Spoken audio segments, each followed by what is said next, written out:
Olá, você que nos acompanha aqui no RDTV. O nosso convidado de hoje é Mauro Carvalho. Ele é empresário e senador por Mato Grosso. Assumiu o cargo há cerca de um mês na vaga de Wellington Fagundes, de quem é o primeiro suplente. Nome forte no governo do estado, foi secretário-chefe da Casa Civil desde o primeiro mandato de Mauro Mendes. Seja muito bem-vindo ao RDTV, secretário e senador. Eu queria saber se a sua cadeira no governo Mauro Mendes, ali na Casa Civil, ela já tem seu nome ou os planos podem mudar ao fim desse período no Senado? Bom, Andressa, é um prazer muito grande estar aqui no RDTV pela primeira vez, né? Tendo essa possibilidade aqui, essa oportunidade de dar uma entrevista aqui junto com vocês. Fiz um trabalho nesses 4 anos e meio ali na Casa Civil e com muito orgulho, com muita satisfação, fico muito honrado de conseguir bater todos os recordes ali na Casa Civil, porque desde a divisão do Estado, a média de permanência de secretários na Casa Civil era menos de um ano. E o recordista absoluto era Maurício Magalhães, no governo Dante de Oliveira. Mas eu consegui superar agora o Maurício Magalhães. Então, com certeza ali a confiança do governador Mauro Mendes, a minha lealdade a ele e a primeira-dama Virgínia, e todo o apoio que eles me deram fez com que a gente fizesse ali um bom trabalho. Eu acredito que eu tenha feito um razoável trabalho, não só junto com a Assembleia Legislativa, mas interagindo com os outros poderes constituídos, com os secretários, com os presidentes de empresas e autarquias. Mas a cadeira tem rodinha, né? A cadeira não tem dono, né? Então a cadeira está ali justamente para andar, e essa é uma decisão exclusiva do governador Mauro Mendes, que define realmente quem é a sua equipe. Mas se depender do senhor?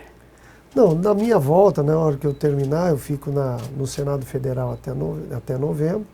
Não tive essa conversa com o governador Mauro Mendes ainda a esse respeito, apesar de ele ter dado uma entrevista e ter dito, a hora que o Mauro terminar o mandato dele ali de senador, as portas estarão abertas aqui de novo na Casa Civil, mas é uma conversa que nós deveremos ter aí ao longo desse período aí. Cada coisa a seu tempo. Isso daí. Aí iremos definir no momento adequado.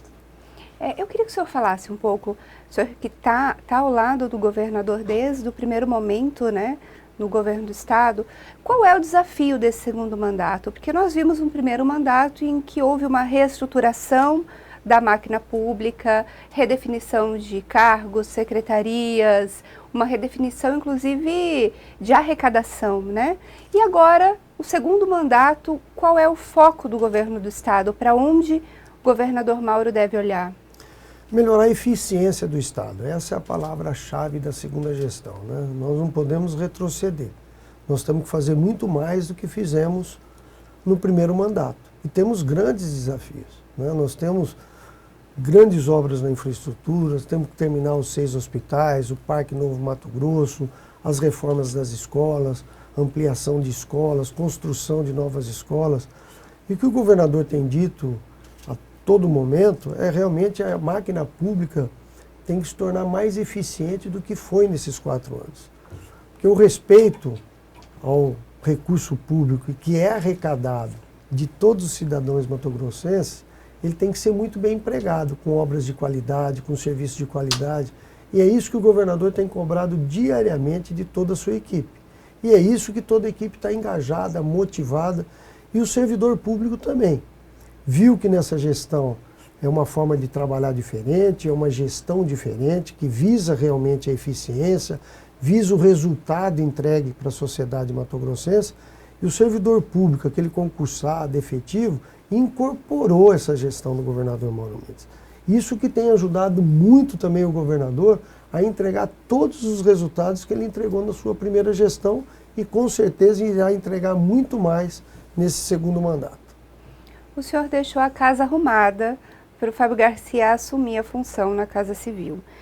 Como o senhor está vendo o desempenho dele, ainda que ele tenha herdado um pouquinho ali da relação estremecida com a Assembleia por conta do PL da Pesca, que é extremamente polêmico, muitas discussões que ainda seguem aí, mas como o senhor vê o desempenho do seu sucessor na Casa Civil e qual é o principal desafio que ele vai viver nesse período?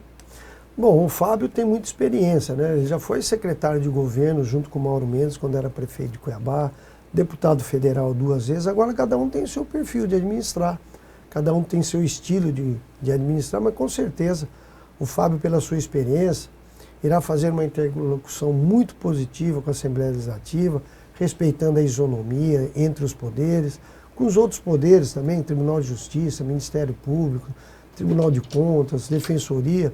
Com certeza o Fábio tem experiência suficiente para dar continuidade e até melhorar o trabalho que eu vinha desempenhando na Casa Civil. Com certeza ele, nesses 4 meses aí, irá tirar bom proveito e irá entregar para a sociedade o que todos esperam dele.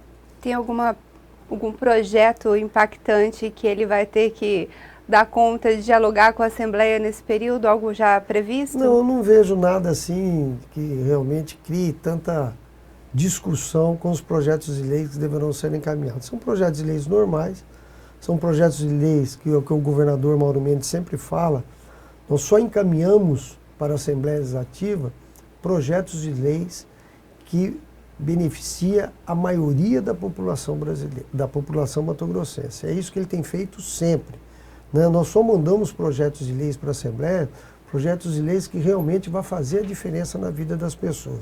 Nós nunca encaminhamos para a Assembleia projetos de lei que vai constranger a população, que vai constranger deputados e assim por diante. Então, por isso que nós temos a consciência tranquila e que nesses 4 anos e meio todos os projetos foram aprovados. Pode adiantar alguma coisa já engatilhada? Eu não tenho assim, tem os projetos de leis normais, Andressa, mas não tem nada assim que a gente possa falar de relevante, né, que vai fazer muito, que vai ter muito impacto, muita discussão. Eu não vejo nada nesse período que o Fábio ficará à frente da Casa Civil aí. Pode ser que até surja alguma coisa, o governador Mauro Mendes é imprevisível.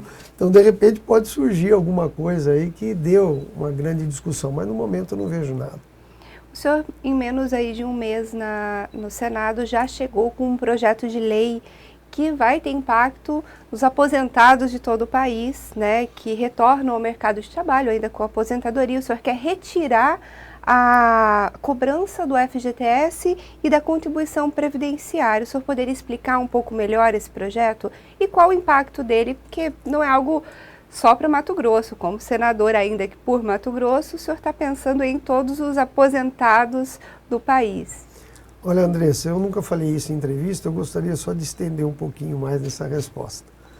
Mas minha mulher é muito católica, é ministra da Eucaristia há 17 anos, e eu frequento muito a Igreja Católica toda semana, 1 ou 2 vezes por semana, 3 vezes eu estou na missa. Em maio, eu estava na Igreja Mãe dos Homens, que é uma igreja que eu não frequento, mas eu fui numa missa durante a semana, encontrei um grande amigo, mas há 20 anos que eu não via, que era o Mazoco, e o Mazoco virou para mim e falou assim: Mauro, você vai assumir o Senado no 2º semestre?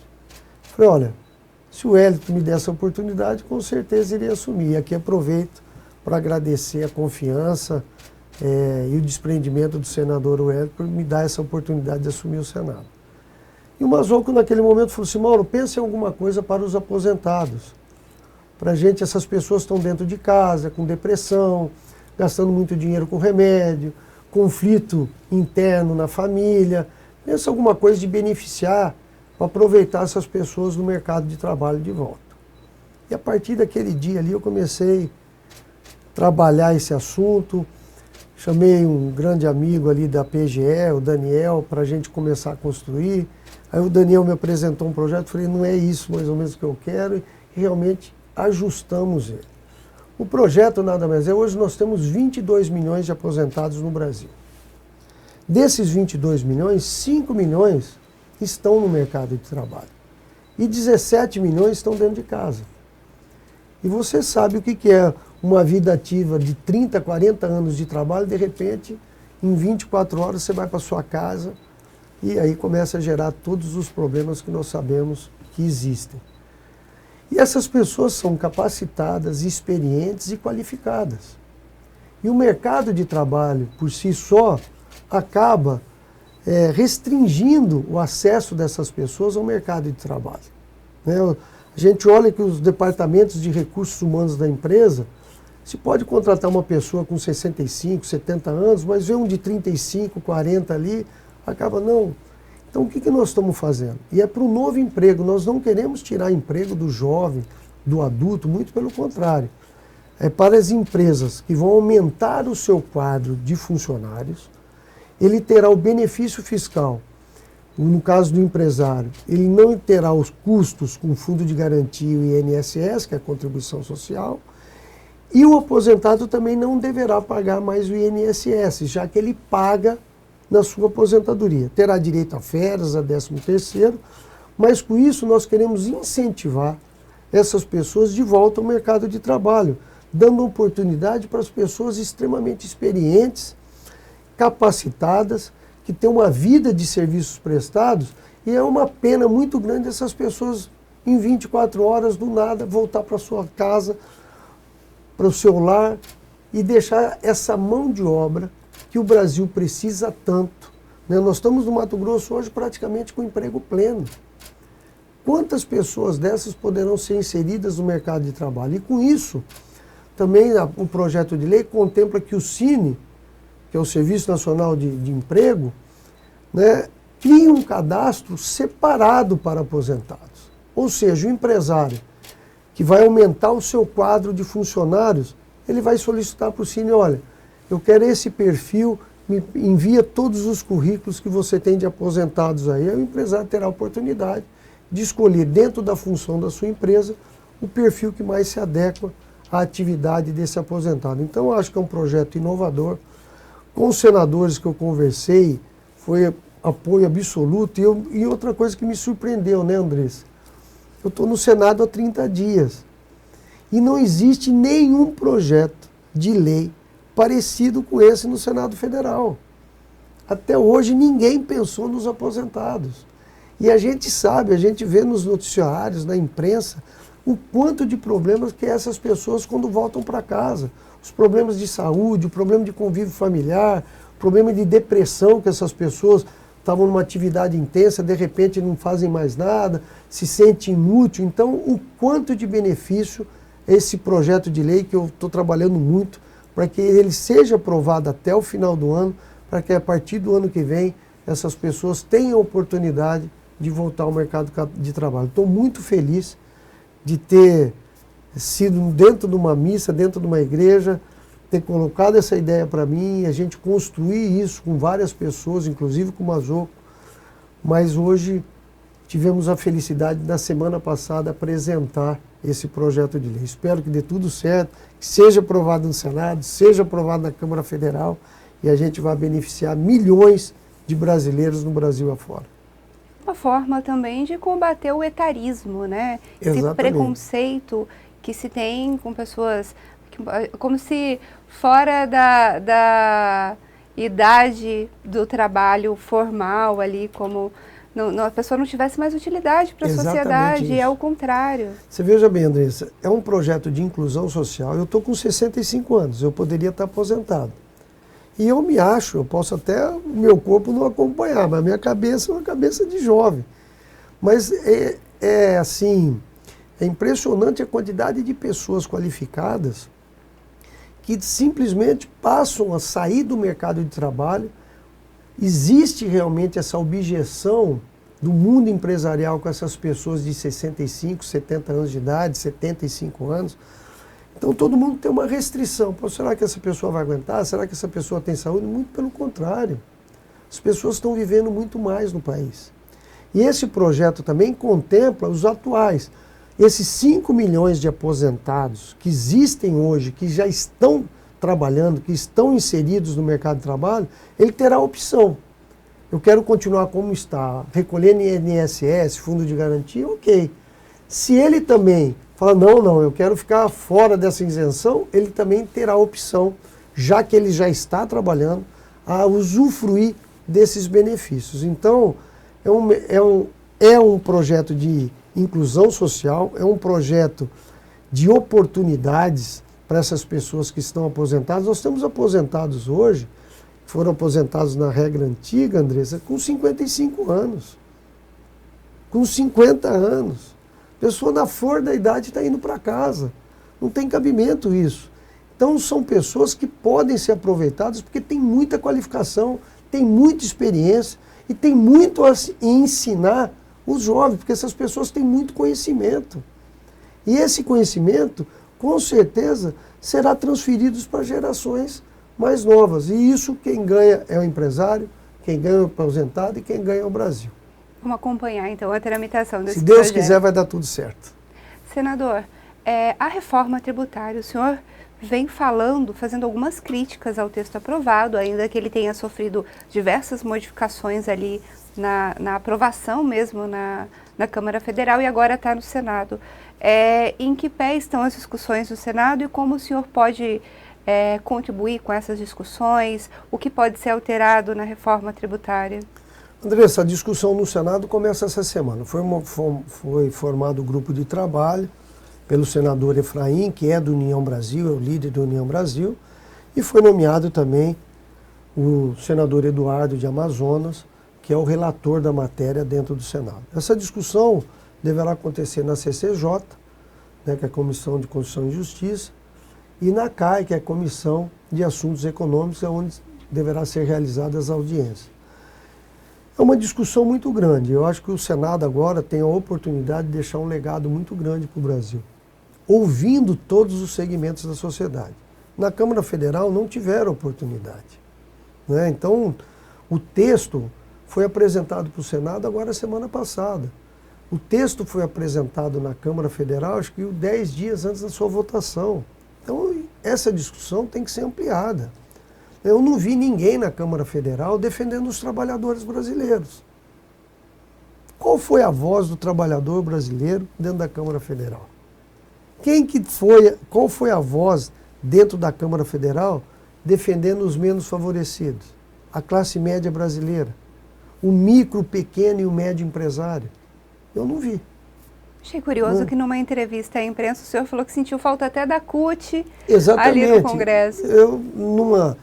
Eu presidi, tive uma oportunidade de presidir, que eu faço parte como titular da Comissão de Educação. Naquele dia a senadora Tereza Leitão não pôde presidir a sessão, eu acabei presidindo. E tinha uma pessoa da CUT debatendo o ensino médio profissionalizante no Brasil. E eu disse naquela oportunidade que eu não vi ninguém da CUT. Realmente, a Central Única de Trabalhadores, eu não vi uma voz na Câmara Federal debatendo qual é o impacto que gerar na vida do trabalhador brasileiro, aquele que tem a carteira assinada, que todos os impostos são retidos da fonte. Vai manter o poder de compra dessas pessoas?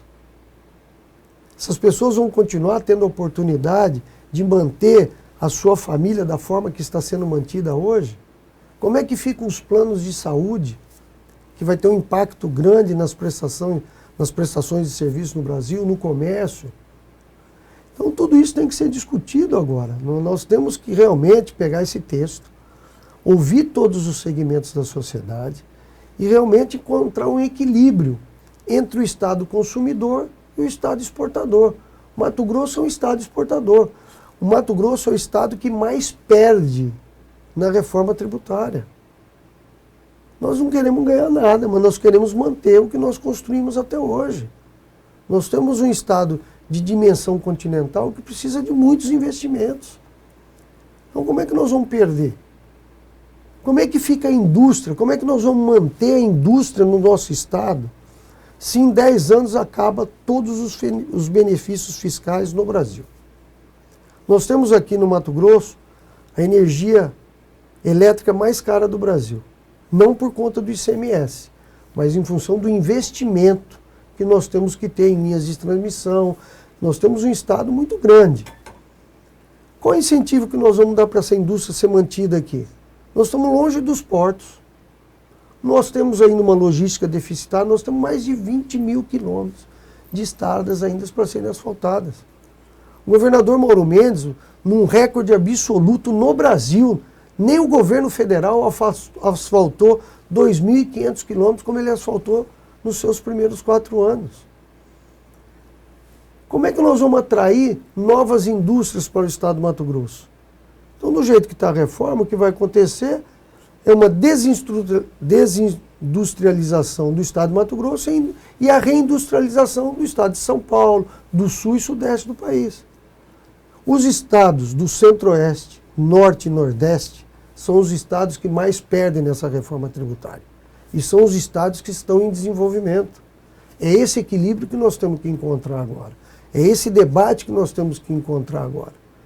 Então, eu vou participar tanto na CCJ, como suplente ali, nessa semana agora, fui escalado para assumir a CCJ com muita satisfação, fiquei muito honrado com isso, e como titular na CAI, né, nos assuntos econômicos. Então terei ali a oportunidade de debater realmente não só o que é melhor para o Mato Grosso, mas o que é melhor para o país. Senador, vamos mudar um pouquinho de assunto, falar aqui da política local. O senhor, como uma das lideranças do União Brasil, como vê que o partido tenha 2 pré-candidatos até o momento à Prefeitura de Cuiabá? Fábio Garcia e Botelho já falam publicamente de suas pré-candidaturas, mas isso ainda vem sendo conversado. Existe já uma... Falando mais claramente, todo mundo sentou à mesa e discutiu a possibilidade de convergir em uma única candidatura para não ter um racha? Bom, hoje nós teremos uma reunião agora no União Brasil, né, com todas as lideranças. Conversamos depois. Isso daí. Então, o que acontece? O que eu vejo é que essa discussão da Prefeitura de Cuiabá pelo União Brasil foi muito antecipada. Essa discussão deveria acontecer internamente no partido, depois com a imprensa. Eu não vejo os outros partidos discutindo muito a Prefeitura de Cuiabá. Você vê alguma coisa aqui, outra ali, mas essa discussão ela tem que ser ampliada. O governador Mauro Mendes foi eleito dentro de um arco de alianças com muitos partidos. E todos esses partidos têm lideranças. E nós temos que ouvir todas essas lideranças e conhecer ali quem é o melhor perfil para ganhar a Prefeitura de Cuiabá. Não é para disputar a Prefeitura de Cuiabá. Quem é a melhor pessoa para ganhar a Prefeitura de Cuiabá? Agora, o que nós não podemos ter é divisão. Porque se a gente dividir, esse é o caminho mais curto para a derrota. Então nós temos que manter o grupo unido, discutir com os outros partidos quem é o melhor candidato. E para isso você tem que ter despreendimento, deixar um pouco a vaidade de lado e saber realmente quem é o melhor candidato para disputar a Prefeitura de Cuiabá. Pode ser o Fábio? Pode ser o Fábio. Pode ser o Botelho? Pode ser o Botelho. Pode ser um outro candidato? Pode ser um outro candidato. É essa discussão que eu defendo sempre. Essa discussão tem que ser ampliada. Nós não podemos ter uma discussão só dentro do União Brasil. Nós podemos ter discussão dentro do União Brasil quem é o nosso melhor candidato. E aí ampliar isso com os demais partidos para saber se esse melhor candidato do União Brasil também tenha aprovação dos demais partidos. O União Brasil não pode ir para uma candidatura na Prefeitura de Cuiabá sozinho. Nós temos que ter um arco de alianças de outros partidos, não só em Cuiabá, mas nos 140 municípios de Mato Grosso. Então eu defendo a ampliação dessa discussão interna, para depois a gente discutir isso com a sociedade. Entre os pré-candidatos, tanto Botelho como Fábio Garcia, existem diferenças de perfis, são perfis completamente diferentes, né?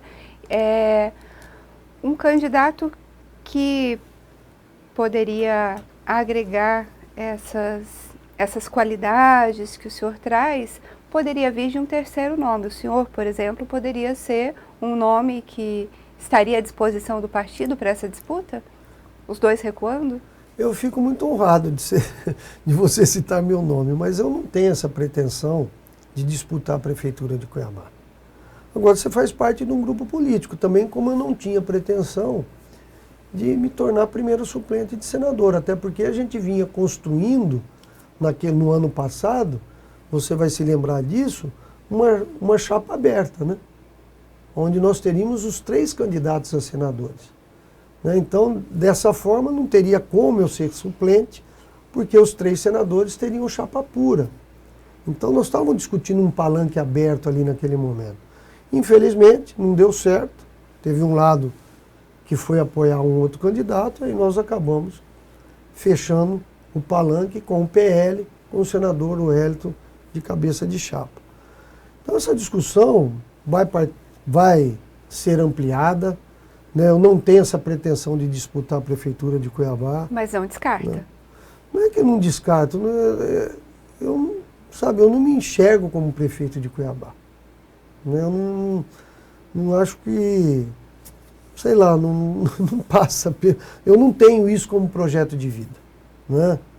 E aí, quando a gente fala de projeto de vida, não é só o meu projeto de vida, né? É o projeto da minha família, da minha mulher, das minhas filhas, dos meus genros, dos meus netos, né? Dos meus amigos. Então isso daí tem que ser uma discussão bem ampliada, não é tão fácil assim você tomar uma decisão de disputar uma eleição e uma discussão e uma disputa numa eleição tão acirrada como vai ser essa da Prefeitura de Cuiabá. O senhor citou aí algumas diferenças desse processo eleitoral que aconteceram ano passado. Existe possibilidade de reconciliação entre Mauro Mendes e Carlos Fávaro? Na política, Andresa, existe muitas discussões, você só não pode criar inimigos, né? Quantas pessoas no passado, né, que estiveram em palanques separados e depois estiveram juntos? Se a gente for lembrar, o próprio Wellington Fagundes, em 2018, foi candidato a governador contra o governador Mauro Mendes e ficou em segundo lugar. Primeiro foi Mauro, segundo foi o Wellington Fagundes. Já em 2022, os dois estavam juntos.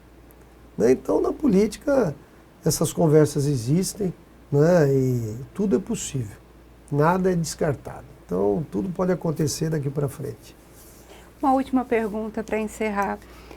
O deputado federal Abílio Júnior vem adotando uma postura muito criticada no Congresso Nacional, inclusive foi criticado por lideranças do União, como o senador Jaime Campos, fez algumas ponderações sobre a postura dele. O senhor, o que pensa da postura do Abílio? E o senhor viu a fala dele sobre, olha, se continuarem me criticando aí no governo Mauro, membros do União, eu vou virar oposição. Isso foi uma chantagem? Olha, eu não sei dentro de qual contexto o Abílio deu essa resposta, né? Com relação a sua postura dentro da Câmara Federal, cada um tem o seu perfil, né? Então eu posso concordar como eu posso não concordar. Eu, particularmente, não teria nunca, nem chegaria perto do perfil do Abílio na Câmara Federal, né? Eu tenho uma forma de vida, um temperamento, um perfil, né, totalmente diferente, né? Eu tenho um perfil mais equilibrado, mais moderado. E eu gosto muito de discutir na técnica, no profissionalismo, e realmente naquilo que eu acredito, naquilo que eu confio. Então eu vou para o embate, mas dentro de uma lógica. O Abílio já pensa diferente, né? Então eu respeito a forma que ele faz a política dele, precisa ver se isso depois vai ter aprovação da população, né?